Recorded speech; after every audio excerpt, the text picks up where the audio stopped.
So central leather research institute இதிலிருந்து ஒரு சூப்பரான ஜாப் ஆப்பர்ச்சுனிட்டி வந்திருக்கு. இது முழுக்க முழுக்க சென்னை ரெக்ரூட்மெண்ட் தான். ஸோ அதை பற்றின ஃபுல் டீட்டெயில்ஸ் பார்ப்போம். டேட் ஆஃப் நோட்டிஃபிகேஷன் பார்த்தீங்கன்னா 18/11/2025. ரிட்டன் டெஸ்ட் அண்ட் இன்டர்வியூ வந்து ஃபஸ்ட்டே சொல்லிடுறாங்க. டேட் ஆஃப் ரிட்டன் டெஸ்ட் பார்த்தீங்கன்னா 22/12/2025 மண்டே. டேட் ஆஃப் இன்டர்வியூ பார்த்தீங்கன்னா 23/12/2025 அடுத்த நாளே வந்து உங்களுக்கு இன்டர்வியூ வச்சுருக்காங்க. ஸோ போஸ்டிங் பார்த்தீங்கன்னா project associate 1, project associate 2, senior project associate, அப்புறம் ஜூனியர் ரிசர்ச் ஃபெல்லோ அப்படின்னு சொல்லி டெம்பரரி பேசிஸில் சிஎஸ்ஐஆர் சிஎல்ஆர்ஐ அப்படிங்கிற அந்த இதில் வந்து எடுக்கிறாங்க. இப்போ சிஎல்ஆர்ஐனா சென்ட்ரல் லெதர் ரிசர்ச் இன்ஸ்டியூட்டு, சிஎஸ்ஐஆர்னு பார்த்தீங்கன்னா council of scientific and industrial ரிசர்ச்னு சொல்லுவாங்க. ஸோ இதில் வேக்கன்சி டிஸ்ட்ரிபியூஷனே பார்த்தீங்கன்னா உங்களுக்கு இந்த எக்ஸாம் வந்து டிஃப்ரெண்ட்டாக இருக்குது. எப்படின்னு பார்த்தீங்கன்னா குவாலிஃபிகேஷனுக்கு ஒவ்வொரு போஸ்டிங் அந்த மாதிரி எடுக்கிறாங்க. இப்போ வந்து ஒரு நம்பர் ஆஃப் போஸ்டிங் கொடுத்துட்டு இதெல்லாம் குவாலிஃபிகேஷன் தான் ஜென்ரலாக நார்மலாக இருக்கும். இதில் பார்த்தீங்கன்னா இப்போ ப்ராஜெக்ட் அசோசியேட்டுக்கு ஃபஸ்ட்டு பார்த்தீங்கன்னா ஒரு போஸ்டிங் வந்து எதுக்குன்னா எம்எஸ்சி இன் statistic, computer science, mathematics, data science இதெல்லாம் முடித்தவங்களுக்கு ஒரு போஸ்டிங் தராங்க. ஸோ அதுக்குண்டான சேலரியும் சொல்லிடுறாங்க. மந்த் லிமிட்டு, ஏஜ் லிமிட்டு எல்லாமே. Upper age limit 31/3/2026. Age relaxation இருக்கும் ஆஸ் யூஷுவல். 25,000 ப்ளஸ் வந்து ப்ளஸ் ஹெச்ஆர்ஏ கொடுத்துருக்காங்க. ப்ராஜெக்ட் அசோசியேட் 1 அதே மாதிரி இன்னொரு பொசிஷன் பார்த்திங்கன்னா பிஏ பிடெக் வந்து கெமிக்கல் இன்ஜினியரிங், என்விரான்மெண்டல் இன்ஜினியரிங் அந்த மாதிரி. அப்புறம் master degree in chemistry, medical biochemistry இது கேட்குறாங்க. அதேமாதிரி ப்ராஜெக்ட் அசோசியேட்டுக்கு இன்னொரு பொசிஷன், அதுக்கு என்ன டிகிரி எதிர்பார்க்குறாங்கன்னா எம்டெக் இன் பயோடெக்னாலஜி. அப்புறம் வந்து இதில் வந்து எக்ஸ்பீரியன்ஸ் இந்த ஏரியா வந்து protein expression, recombinant protein expression இருந்துச்சுன்னா அவங்க வந்து அதை வந்து ப்ரிஃபரன்ஸ்க்கு அதிகமாக கொடுப்பாங்க அப்படின்னு சொல்கிறாங்க. அப்புறம் அதே மாதிரி பைலட் ஸ்கேல் ப்ரோட்டீன் பியூரிஃபிகேஷனில் இருந்தாலும் ப்ரிஃபரன்ஸ் கொடுப்பாங்க. அடுத்து இன்னும் அதே மாதிரி இன்னொரு பொசிஷன் பார்த்திங்கன்னா பிடெக் இன் லெதர் டெக்னாலஜி சேமு. அதே மாதிரி இன்னொரு பொசிஷன் பார்த்திங்கன்னா ப்ராஜெக்ட் அசோசியேட்டுக்கு எம்ஃபார்மு, எம்எஸ்சி ஜுவாலஜி, எம்டெக் முடிச்சிருந்தீங்கன்னா உங்களுக்கு ப்ரிஃபரன்ஸு. நெக்ஸ்ட் வந்து ப்ராஜெக்ட் அசோசியேட் 2 அதுக்கு ஒரு பொசிஷன் தராங்க. அதுக்கு வந்து எம்எஸ்சி ஜுவாலஜி முடிச்சிருக்கணும், எம்டெக் பயோடெக்னாலஜி முடிச்சிருக்கணும். டிசைரபிள் வந்து 2 years ஆஃப் ரிசர்ச் எக்ஸ்பீரியன்ஸ் இருந்ததுன்னா உங்களுக்கு டிசைரபிள் அப்படின்னு சொல்கிறாங்க.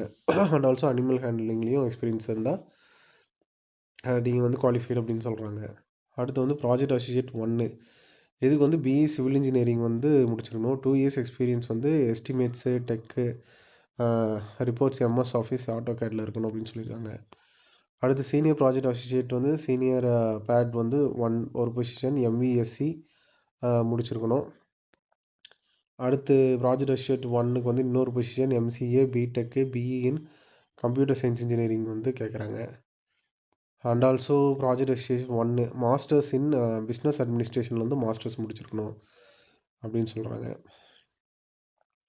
And project associate 1 more project ஒரு போஸ்டிங் பார்த்தீங்கன்னா BTech, BDes in leather, textile, leather design, accessory design, fashion design or equivalent from a recognised university. அது பார்த்துக்கோங்க.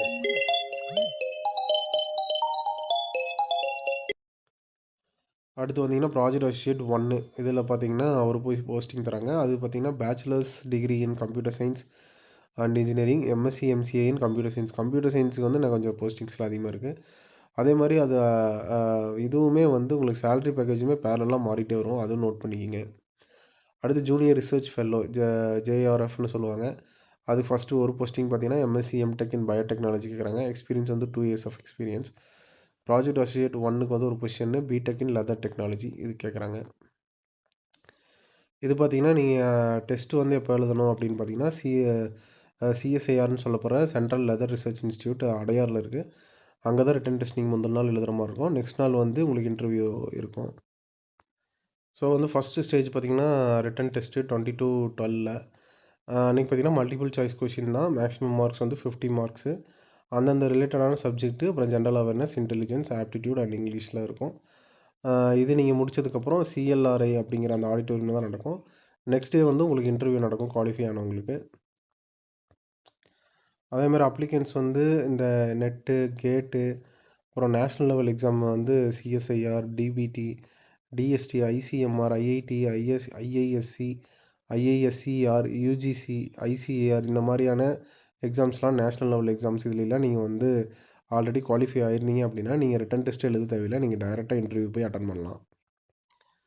அதுமாதிரி அப்ளிகேஷன் ஃபார்ம் வந்து நீங்கள் அந்த ரிட்டன் டெஸ்ட்டை முடிச்சுட்டு இன்டர்வியூ போகும்போது எடுத்துகிட்டு போகணும். அப்போ வந்து நீங்கள் 10th 12th graduation, Aadhaar 2 passport size photo, இது மாதிரி எல்லா டீட்டெயில்ஸுமே நீங்கள் கொண்டு போகிற மாதிரி தான் இருக்கும். ஸோ கேண்டிடேட்ஸ் வந்து அதோட அப்ளிகேஷன் வந்து போஸ்ட்லேயோ, ஸ்பீட் போஸ்ட்லேயோ, கொரியர்லேயோலாம் அனுப்பக்கூடாது.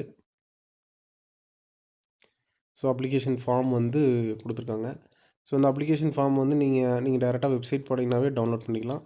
டவுன்லோட் பண்ணி நீங்கள் ஃபில்அப் பண்ணி நேராக நீங்கள் அந்த சென்டருக்கு போய் நீங்கள் கொடுத்துட்டிங்கன்னா, சென்ட்ரல் லெதர் இன்ஸ்டியூட்டில் கொண்டு போய் கொடுத்தீங்கன்னா, நீங்கள் டேரெக்டாக நெக்ஸ்ட் மந்த் வந்து எக்ஸாம் அட்டன் பண்ணிக்கலாம். ஸோ இந்த எக்ஸாமுக்கு ப்ரிஃபர் பண்ணுறவங்க பண்ணுங்கள். ஏன்னா வேரியஸ் எக்ஸாம்ஸ் இருக்குது. உங்கள் ஃப்ரெண்ட்ஸ் பயோடெக்னாலஜியோ, கெமிக்கல் இன்ஜினியரிங்கோ, இல்லை சிவில் இன்ஜினியரிங்கோ, இல்லை ஜுவாலஜியோ அது மாதிரிலாம் முடிச்சுட்டு வெயிட் பண்ண வாய்ப்பு இருக்குது. நீங்கள் இந்த எக்ஸாம் ட்ரை பண்ணலைன்னா அவங்களுக்கு வந்து ரெஃபர் பண்ணுங்கள், இந்த வீடியோ ஷேர் பண்ணுங்கள். ஸோ அவங்க பார்த்துட்டு இந்த எக்ஸாம் எழுதி கிளிக் ஆக நிறையாவே வாய்ப்பு இருக்குது.